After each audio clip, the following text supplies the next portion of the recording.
आज लद्दाख खुद मुख्तार पहाड़ी तरक्याती कौंसिल करगिल के इंतखाबात 26 सीटों के लिए 85 उम्मीदवार सुबह 8 बजे से डाले जा रहे हैं वोट। शाम 4 बजे तक जारी रहेगी वोटिंग।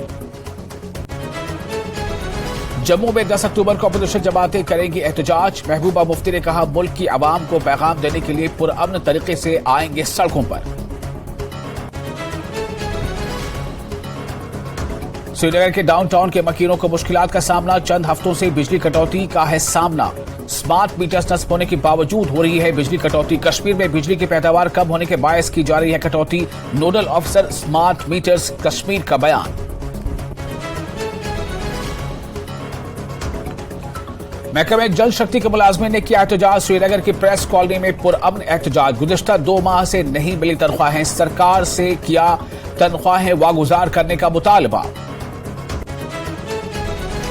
सोपोर में एशिया की दूसरी सबसे बड़ी फल मंडी। मेवा जहाज से लदे ट्रकों की खासी तादाद पहुंच रही है मंडी। मौजूदा सीजन में इत्मीनान बख्श कीमतें मिलने की उम्मीद। सेब की मुख्तलिफ अक़साम का किया जा रहा है कारोबार।